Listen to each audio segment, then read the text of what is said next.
You don't have to violate the law.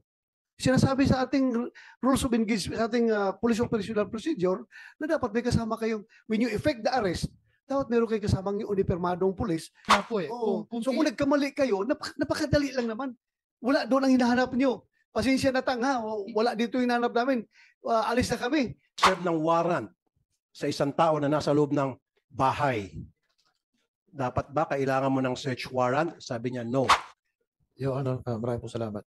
Kung hindi naman po magse-search sa loob ng bahay at hahanapin lang yung taong kinakaukulan na nakalagay naman doon sa warrant of arrest, hindi na po. At Hindi na po kailangan ng search warrant? hindi na po kailangan pansamantala na wala naman pong hanapin sa loob. Yung warrant of arrest lang po ng taong kinakaukulan. So ibig sabihin, anybody can enter the house of anybody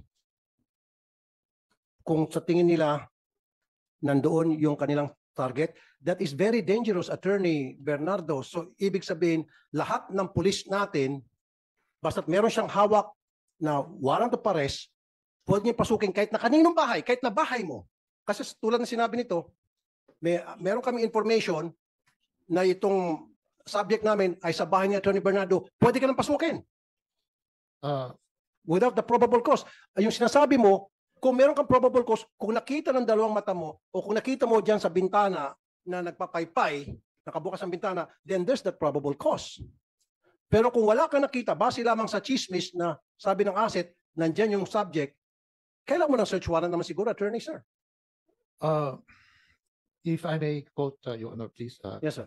Narito po sa Section 11 ng Rule 113. Right of officer to break into building or enclosure. An officer, in order to make an arrest, either by virtue of a warrant or without a warrant, as provided in Section 5, may break into any building or enclosure where the person to be arrested is or is reasonably believed to be, if he is refused admittance thereto, after announcing his authority and purpose. Your Honor, gusto ko lang pong i-qualify, hindi po tama yung proseso nila sa pag-serve ng arrest warrant. Dapat hindi po sana ganun. Dapat nagpresenta muna sila. Nagsama, gaya po ng sabi po ni Ginoong Chairman, dapat dala-dala nila yung uniformadong PNP officer at yun ang pagsaserve nila. Kasi kung intelligence yung purpose nila, hindi sila yung mag-a-arrest. Dapat merong arresting officer talaga na nakasuot ng uniforme at merong body-worn camera. Granting for the sake of argument, kung wala ho body-worn camera, meron silang alternative na Barangay recording. chairman, barangay tanod, pwede siguro. Kasama po dapat yun na meron ding sanang elected officer ng barangay tanod. Hindi kami sumasang-ayon sa proseso nila, Your Honor. Okay, let me tell you this, Attorney Bernardo, and magkamag-anak kayo? Hindi po kami, ngayon ko lang sila nakita, Your Honor. Medyo malungkot nga lang. Okay. Once upon a time, I had this program, Philippines Most Wanted, sa PTB4.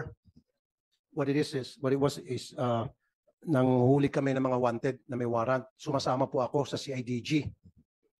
There were several occasions na alam ng CIDG, base sa asset na isinumbong sa amin, and then kami, pinitam sa CIDG, may hawak na warrant, na nandyan sa bahay, kinikasing po namin. Hindi po pinapasok ng CIDG yung bahay.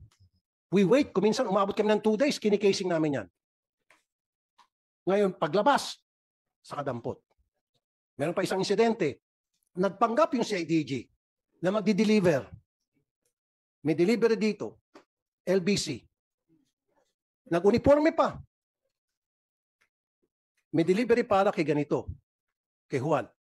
Paglabas ni Juan, ikaw ba si Juan? Tapos may kasamang picture. Ako nga po, sabay posas. Hindi pinasok yung bahay. Yung sinasabi mo kung gano'n, then we have to revisit that law, Mr. Chair, and we have to amend that law. Napapayagan pala. Ang baka sinasabi mo yung while in hot pursuit, siguro. You don't need a search warrant if kung yung suspect ay tumatakbo at nakita mo pumasok sa bahay, yun ang probable cause, pwede ka na mag-break in pursuit of a suspect. Pero kung yung, Mr. Chair, yung base lamang sa sabi-sabi ng asset na sa bahay ni Attorney Bernardo, yung suspect, papasukin na agad, payag ka, papasukin na agad, magbe-break in, dala lang warrant of arrest, how would you feel? Anong pinong sa batas na yan na binasa mo sa akin? Your Honor, may iwasan po sana ito kung kung merong coordination na maayos at maayos na pag-uusap. Kung hindi naman sila nakakatiyak na nandoon yung taong tinutukoy ng warrant of arrest, hindi na sana sila nagpatuloy. Exactly. Katunayan nga po, iba yung hinuling nila at mali po talaga. Meron pong magandang proseso sana. Yung hindi pagsuot ng body-worn camera, nagpapahiwatig na hindi po tama yung proseso. Maling-mali from the start, Your Honor. And also, Mr. Chair at Attorney Bernardo, sabi mo sa lahat ng kapulisan natin, kung gusto na pumasok ng bahay at sa palagay nila diyan nagtatago, kumuha sila ng search warrant sa korte. Mukhang hindi na kailangan, Senator Tulfo. Basta importante lang magpakilala sila, na pulis sila, pakita lang warrant, nadala kaming warrant, we have reasonable ground to believe nandiyan sa loob yung suspect, papasok kami. Ang mali lang nito nila, pagpasok, ibang suspect dinala.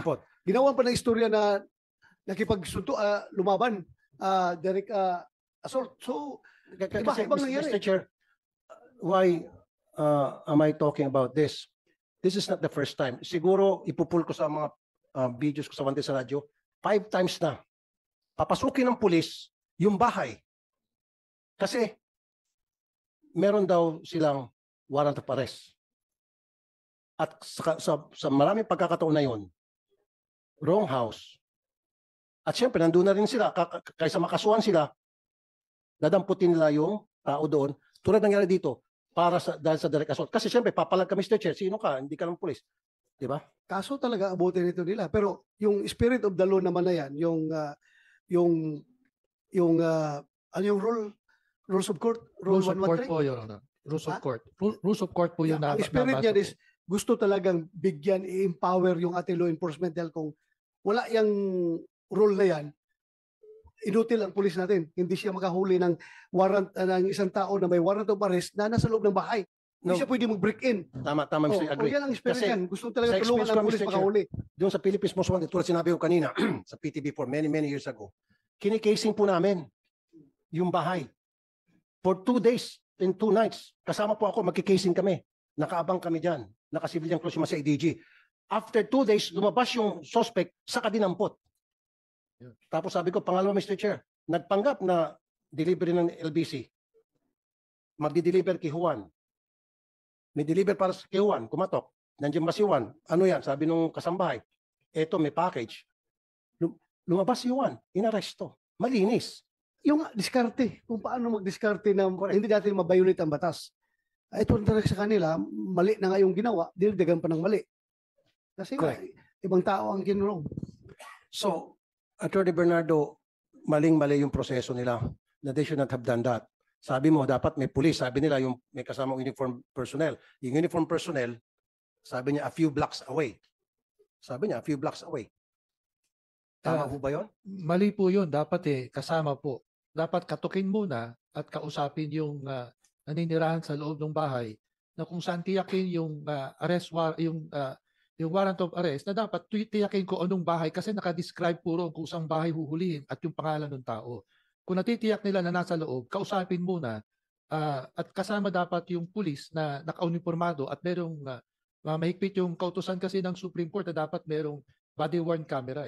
Kung tama po yung proseso, yun, maaari silang paniwalaan. Pero sa una pa lang po, hindi tama eh. Yeah, you're raising your hand. Yeah, ano gusto mo sabihin? Sir, Your Honor, considering the fact po na armed and dangerous yung hinahanap po namin, talagang hindi na po kami makakalapit dyan ng may uniform personnel at mayroon na po kaming history na natakasan po kami nun. And for the information, sir, yung pong target of operation namin na yan ay nahuli na rin po, dyan din po sa block po na yan, malapit po dyan. Nakakulong na po ngayon, sir. Yun nga, naintindihan kita, gusto mo talagang mahuli yung tao na subject of the warrant of arrest. But in doing so, you don't have to violate protocols. You don't have to violate the law.